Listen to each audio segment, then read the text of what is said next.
আব্দুল মাহবুব সাহেব রহমতুল্লাহ বললেন, বাবা জান্নাতুল ফেরদাউসের থেকে আমার কাছে উত্তম হলো ফুরফুরা শরীফ। হ্যাঁ, জান্নাতের তুলনায় ফুরফুরা আমার কাছে শ্রেষ্ঠ। ভাই এই যে কথাটি, এটি যদি আপনাদেরকে আমি বুঝিয়ে না দিই তাহলে এর অপব্যাখ্যা, অপপ্রচার। আর কি বললেন? ফুরফুরা শরীফ। বলছি যে আমি যদি ফুরফুরা শরীফে গিয়ে মারা যাই, আমাকে ওখানেই দাফন করে দিও। আর যদি আমি ফুরফুরা শরীফে না মারা যাই, অন্য জায়গায় মারা যায়, তো আমার মৃত্যুর পরে ইমানদারকে কবরে শুইয়ে দিয়ে তার মুখটা কেবলা দিয়ে ঘুরিয়ে দেওয়া হয়। আমি আব্দুল মাহবুদ বললাম, আমার মুখটা মৃত্যুর পরে কবরে শুইয়ে দিয়ে ফুরফুরা শরীফে দিয়ে গড়ে দিও। এটা তার হচ্ছে একটা তার, তিনি একজন পীর মাশায়েখের আশেক ছিলেন, ফানাফিস শায়েখের মাকামে ছিলেন, সেই জন্য পীর মুর্শিদের সম্মান দিয়ে কথা বলেছেন। কিন্তু এটা মাসালা না। আমরা তো যে তেনাকে মৃত্যুর পরে তাকে কবরে শুইয়ে দিয়ে কেবলার দিকে মুখটা ঘুরিয়ে দেওয়া হয়েছিল। কিন্তু কত বড় আশেক তিনি ছিলেন, কি বলেছিলেন? মর যাও তো কর দিজিও मदफून मुझे और दफन न हो कीजियो मुँह सोए फुरफुरा। বাবা যদি অন্য জায়গায় মারা যায়, মৃত্যুর পরে আমাকে কবরে শুইয়ে দিয়ে ফুরফুরা শরীফের দিকে মুখটা ঘুরিয়ে দিও। সুবহান আল্লাহ পড়েন, সুবহান আল্লাহ। এত বড় বলি। ভাই কথাটা শুনুন, কথাটা যদি আমি না বলি, কথাটা না বললে অপব্যাখ্যার ভয় আছে। যে কথাটি হুজুর বলেছেন, আপনারা কতটা স্পষ্ট বুঝেছেন জানি না, সেটি হলো মেদিনীপুরের সুফি আব্দুল মাহবুদ সাহেব রহমতুল্লাহ আলাইহ, যিনি মুজাদ্দেদে জামানের খলিফা, এবং তিনি দাদা হুজুর কেবলার জীবনী লিখেছেন উর্দু ভাষায়।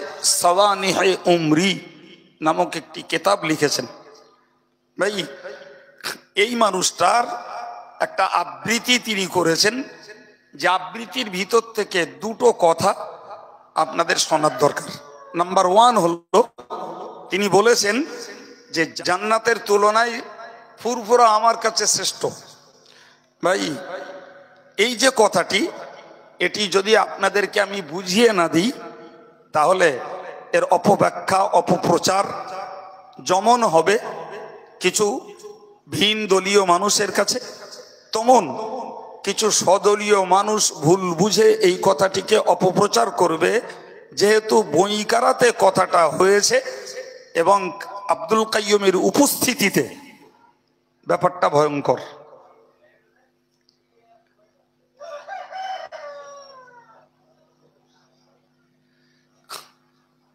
কি আমার কথাটার জায়গা বোঝা গেছে বাবা? আচ্ছা, এটা শোনার প্রয়োজন আছে না নাই? একদম মনে রাখুন, নিঃসন্দেহে নিঃসন্দেহে আল্লাহ পাকের জান্নাতের নাজ নিয়ামত এবং জান্নাতের প্রস্তুতির আল্লাহর যে সাজ সরঞ্জাম এবং জান্নাতীদের পরিষেবার সেখানে আল্লাহ যা কিছু মওজুদ রেখেছেন, গোটা পৃথিবীতে তার কোনো তুলনা নাই। আছে না? আছে না নাই? কোনো তুলনা। খোদ রসূল বলেছেন, খোদ রসূল বলেছেন, মা লা আইনুন রাআত ওয়ালা উযুনুন সামিআত ওয়ালা খাতারা কলবু বাশার। জি, হাদিসটা হাদিসে কুদসি, যদিও আমি রসূলের নামে বললাম, কিন্তু মূলত হাদিসটি কুদসি, তথা মূল ভাষাটা আল্লাহর। তিনি বলেছেন, আ'আত্তু লিল মুত্তাকিন, আমি আল্লাহ মুত্তাকিনদের জন্য জান্নাতে প্রস্তুত রেখেছি। মা লা আইনুন রাআত, পৃথিবীর কোন চোখ তা দেখতে পায়নি। জোরে বলে, দুনিয়ার কোন চোখ জান্নাতের নাজ নিয়ামত দেখতে পাইনি। ওলা উযুনুন সামিআত, পৃথিবীর কোন কান জান্নাতের সৌন্দর্যের পূর্ণ বিবরণী আজও শুনতে পাইনি। ওলা খাতারা কলবু বাশার, কোন মানুষের হৃদয় আজ পর্যন্ত তা অনুভব করতে পারিনি। সুতরাং নিঃসন্দেহে জান্নাতের নাজ নিয়ামত, সৌন্দর্য এবং তার নির্মাণ সারা পৃথিবীতে তার কোনো তুলনা নাই। এরপরে সুফি আব্দুল মাহবুদ সাহেব হুজুর একথা কেন বললেন? জি, জবাবটা আরেকটুখানি পরে। ভাই আরেকটি কথা হলো যে আমরা মুর্দাদেরকে শোয়াই তার কেবলামুখী মুখ করে, কেবলার দিকে মুখ করে। জি, যদি কাউকে শোয়ানোর সময়, কবরে দাফনের সময় কেবলার দিকে মুখ না থাকে, আমরা তার মুখটাকে কেবলার দিকে ঘুরিয়ে দিই। কিন্তু সুফি আব্দুল মাহমুদ সাহেব রাহিমাহুল্লাহ হুজুর বললেন, আমার মুখটাকে ফুরফুরার দিকে করে দিও, মুখটাকে ফুরফুরার দিকে করে দিও। ভাই আমার বক্তব্য, যেখানেই তার কবর হোক, তার বক্তব্য যে আমার চেহারাটাকে ফুরফুর মকা করে দিও। ভাই এ কথাটাও মানুষের কাছে অত্যন্ত জটিল এবং সমালোচনার একটি অংশ, ঠিক কিনা বলেন? হ্যাঁ সম্মানিত ভাইরা, নিশ্চিত সারা পৃথিবীর শ্রেষ্ঠতম জায়গা হলো ভূপৃষ্ঠে কাবা শরীফ, ঠিক কিনা বলেন? আর ভূগর্ভে শ্রেষ্ঠতম জায়গা রাসূলুল্লাহ যে জায়গাটিকে দখল করে তার দেহ মোবারক রাখা আছে, গোটা পৃথিবীর শ্রেষ্ঠ জায়গা। বরং অনেক ওলামাদের বক্তব্য হলো এটা, যে কাবা শরীফের তুলনায় রাসূলের শয়ন করার মদিনার মসজিদে নববীর সবুজ গম্বুজের নিচেই রাসূলের শায়িত জায়গাটি আরো মর্যাদাবান। আমি এই জন্যই দুটোকে, ওলামাদের মতভেদটাকে না দেখিয়ে ভাগ করে দেখিয়েছি বিনা মতভেদে, যে ভূপৃষ্ঠে শ্রেষ্ঠতম জায়গা কাবা, ভূগর্ভের শ্রেষ্ঠতম জায়গা রাসূলের শয়নের দখলের জায়গাটি। সুবহানাল্লাহ। সম্মানিত ভাইরা, সেখানে একজন তিনি বলবেন আমার চেহারাটাকে ফুরফুরার মুখে করে দিও, ব্যাপারটি স্বাভাবিকভাবে আমাদের কাছে একটা প্রশ্ন চিহ্ন রয়ে যায়, ঠিক কিনা? জি সম্মানিত ভাইরা, এরপরে আপনাকে এর জবাবটা নিতে হবে। ভাই একজন আল্লাহওয়ালার জন্য তিনটে স্তর থাকে। কটা স্তর বলেছি? নাম্বার 1 যেটাকে বলা হয় ফানা ফিল্লাহ, একজন বান্দাকে হতে হয় আল্লাহর জন্য বিলীন। সুবহানাল্লাহ বলেন। আল্লাহর জন্য নিজের সব কিছুই উৎসর্গ। এর নাম আরবি পরিভাষায়, তরিকাতের পরিভাষায় বলা হয় ফানা ফিল্লাহ। ওই লোকটা আল্লাহর জন্য নিজেকে উৎসর্গ করেছে। কোরআন শরীফে বলা হয়েছে ইন্না সালাতি ওয়া নুসুকি ওয়া মাহইয়ায়া ওয়া মামাতি।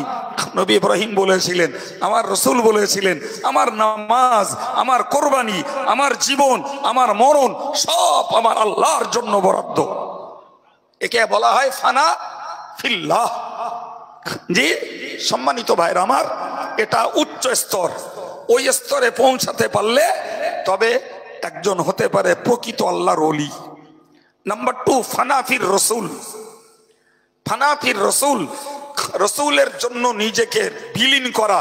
যে ফানাফির রসুলের উৎকৃষ্ট প্রমাণ রেখেছেন প্রিয় নবীর সাহাবায়ে কেরামেরা, যারা আব্বার দরদ, মায়ের দরদ, বিবির দরদ, ছেলের দরদ, জন্মভিটার দরদ সব কিছুকে ত্যাগ করে ওই রসুলের মহাব্বতে তারা নিজেদেরকে বিসর্জন দিয়েছেন, জীবনটাকে উৎসর্গ করেছেন। এই মানুষগুলো হলো ফানাফির রসুল। রসুলের জন্য এরা নিজের জীবনটাকে নিবেদিত করেছেন। সুবহানাল্লাহ বলেন। ভাই সংক্ষিপ্ত কথায় একটা হাদিস শোনাচ্ছি। রাসূলুল্লাহ একদিন মসজিদে নববীতে, রসুল তখন মক্কা ছেড়ে মদিনাতে গেছেন, মাত্র 8-9 মাস হয়েছে। একদিন ফজরের নামাজের পরে রসুল যেন মনটা বড্ড মলিন, হযরত আবু বকর আর ওমরের সঙ্গে কি যেন বলছিলেন। জি ফিস ফিস করে সাহাবাদের মধ্য থেকে মদিনার আনসারী সাহাবী হযরত মিকদাদ দাঁড়িয়ে গেলেন, বললেন ইয়া রাসূলুল্লাহ, আপনার চেহারাটা দেখছি মলিন, আর আপনি দেখছি ভাই আবু বকর আর ওমরের সঙ্গে কি যেন ফিস ফিস করে বলছেন, আমরা কি একটু শুনতে পাই না? কথা বোঝা গেল? হ্যাঁ, রাসূলুল্লাহ প্রশ্নটা শুনে যেন একটু উজ্জ্বল হলেন, মনটা বড্ড মলিন দেখাচ্ছিল। জি হযরত মিকদাদ বললেন, ইয়া রসুল বললেন, ওগো মিকদাদ, আমি বড় দুশ্চিন্তায়। কারণ বললে, আমাকে তোমরা জায়গা দিয়েছো, মক্কার লোকেরা মদিনার উপরে আক্রমণ করবে, তাদের দাবি হয় মুহাম্মদকে তাদের হাতে তুলে দিতে হবে, অন্যথায় তারা মদিনাকে লন্ডভন্ড করবে। কাদের বক্তব্য? সেই মক্কার দুর্ধর্ষ আবু লাহাব, আবু জাহাল, উতবা, সাইবা, ওদেরই বক্তব্য। কথা বুঝতে পারা গেছে? এই রিপোর্ট রসুলের কাছে পৌঁছে গেছে। আল্লাহ পাকের হাবিব সাল্লাল্লাহু আলাইহি ওয়াসাল্লাম গভীর চিন্তায়, যদি আমার জন্য মদিনাটা লণ্ডভণ্ড হয়ে যায়, এটা যেমন বড় বিবেকের কাছে লজ্জার, বিবেকের কাছে যেন বড় নিরুত্তরের, অপরদিকে যদি তারা মদিনাবাসী আমাকে তাদের হাতে অর্পণ করে, তাহলে তাদের সঙ্গে মোকাবেলা করা ছাড়া দ্বিতীয় রাস্তা আর নাই। হযরত মিকদাদ শুনলেন, শুনে বললেন, ইয়া রাসূলুল্লাহ, কি করবেন? বিষয়টা আপনার, তবে আমি মদিনার আনসারীদের পক্ষ থেকে আপনাকে জানিয়ে দিচ্ছি যে আপনি যদি মনে করেন মদিনার ভিতরে থেকে লড়বেন, আমরা আপনার সঙ্গী। যদি মদিনার বাইরে যেয়ে লড়বেন, আমরা আপনার সঙ্গী। ইয়া রাসূলুল্লাহ, শত্রুর মোকাবেলায় আমাদেরকে যদি সম্মুখে দেন, মদিনার মানুষ তার জন্য তৈরি। যদি পিছনে পাহারাদারিতে দেন, তাতেও তৈরি। যদি ডাইনে পাহারাদারিতে দেন, তাতেও আমরা তৈরি। যদি বাঁয়ে পাহারাদারিতে দেন, তাতেও তৈরি। ইয়া রাসূলুল্লাহ, সর্বশেষ কথা, বিনা কোনো কারণে আপনি যদি আমাদেরকে বলেন আরব সাগরে ঝাঁপ দিতে হবে, মদিনার আনসারীরা তার জন্য তৈরি। এর নাম ফানাফির রাসূল। এর নাম কি? রাসূলের জন্য জান, মাল, বাপ মা, ভিটে মাটি সব উৎসর্গ। নাম্বার 3, ফানাফিস শায়েখ। ফানাফিস শায়েখ, নিজের ওস্তাদের কাছে, নিজের পীরের কাছে, নিজের আধ্যাত্মিক গুরুর কাছে নিজের জীবনকে বিলীন করে দেওয়া।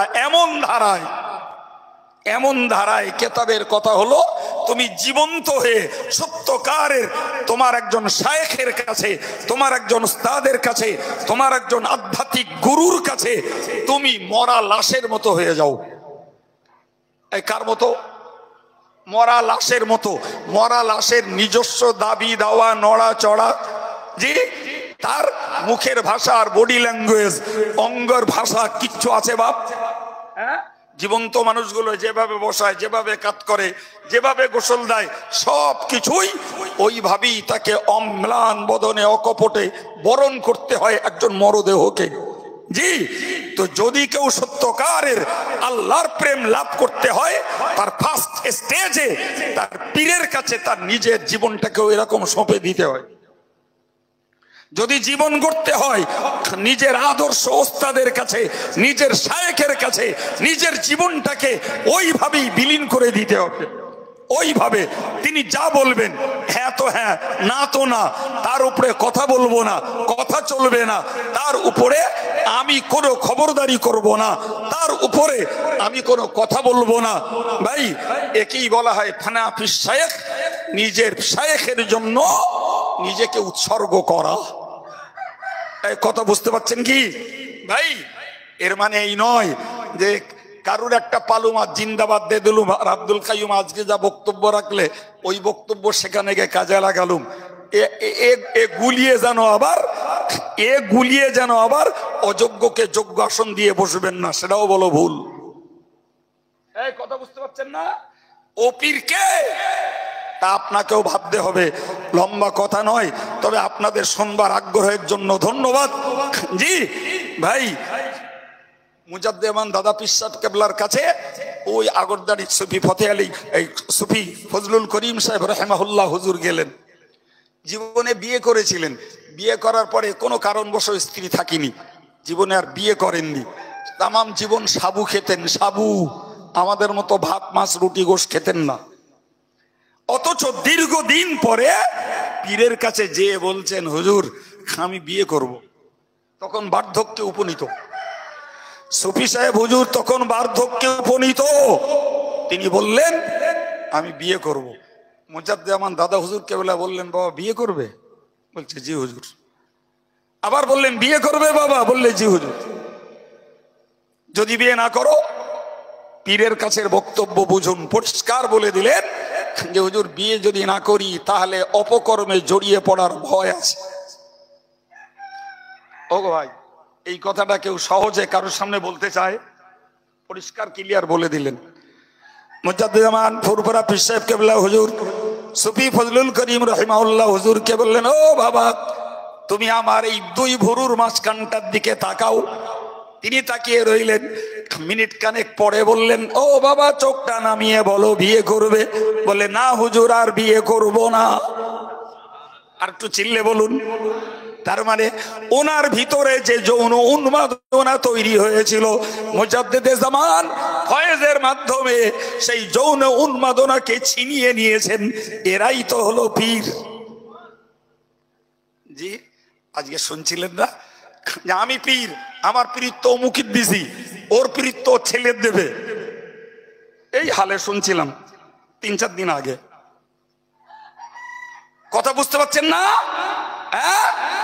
তার মানে পীর মানে আমি পীর, ছেলে পীর, নাতি পীর, পোতা পীর, প্রপোতা পীর, সব পীর। কথা বললেন এরকম এরকম ইসলাম কি এরকম জিনিস? সুতরাং ভুল বুঝে নেবেন না।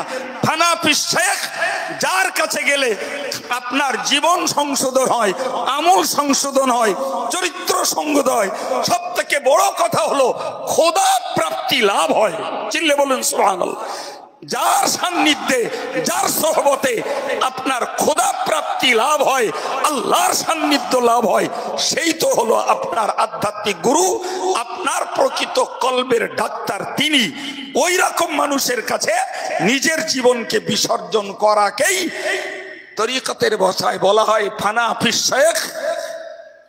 কথা বুঝে আসছে কি? তো মেদিনীপুরের সুফি আব্দুল মাহবুব সাহেব রাহিমাহুল্লাহ, তিনি ফুরফুরা পীর সাহেব কেবলার জন্য নিবেদিত, উৎসর্গিত ফানা পীর শেখের দরজায় তখন ছিলেন। তিনি তার পীরের জন্য সর্বস্বকে উজাড় এবং উৎসর্গ করার ধ্যানমগ্ন, উৎসর্গ করার চিন্তা চেতনার মধ্যে ছিলেন। ওই চেতনার মধ্যে থাকাকালীন তিনি ওই দুটো কথা বলেছিলেন যে জান্নাতের থেকেও ফুরফুরা আমার কাছে শ্রেষ্ঠ, আর আমি মরে গেলে আমার মুখটাকে তোমরা ফুরফুরমুখ করে দিও। এটা তার একটা হালাত, তার একটা অবস্থা, তার একটা হালাত, একটা অবস্থা। ওইটা তার স্বাভাবিক জীবনের অবস্থা নয়। ওর উপরে কেয়াস করে অন্য কিছু ভাবলে ভুল করবেন তারা। এই জবাব হয়েছে? বুঝতে পেরেছেন কি? আমার কথা বুঝতে পেরেছেন না পারেননি? আর একটু খুলে বলে দেবো। এই জবাবটাকে শিখে রাখুন। ওইটা সুফি আব্দুল মাহবুব সাহেব হুজুরের স্বাভাবিক অবস্থার কথা নয়, ওটা তার শায়েখের জন্য উৎসর্গিত হালাত বা পিরিয়ডের কথা। জি, হাদিস থেকেও এ কথার প্রমাণ পাওয়া যায়। তবে আপনাদের সংবাদ ধৈর্য আর থাকবে না, ফলে আর প্রমাণ আমি আর দেবো না। তবে হাদিসের প্রমাণ আছে। রসুল বাস্তব হালাতে একরকম বলেছেন, আর মোরাকাবার হালাতে আর এক রকম বলেছেন। এই কথা বুঝতে পারেননি? মোরাকাবার হালাতে রসুল একরকম বলেছেন, আর বাস্তব দুনিয়ার হালাতে আর এক রকম বলেছেন। কথা বুঝতে পারছেন? ওই হাদিস তার জ্বলন্ত প্রমাণ। একজন আল্লাহ প্রেমের সাধক, তিনি স্বাভাবিক হালাতে এক ইতিকাদ, এক বিশ্বাস, এক আমলে থাকেন। যখন তিনি শায়েখের জন্য, পীরের জন্য উৎসর্গত ছিলেন, তখনকার পিরিয়ডের কথা আলাদা, আর বাস্তব অবস্থার কথা মনে থাকবে কথা। জি প্রিয় ভাই, আমি আলোচনা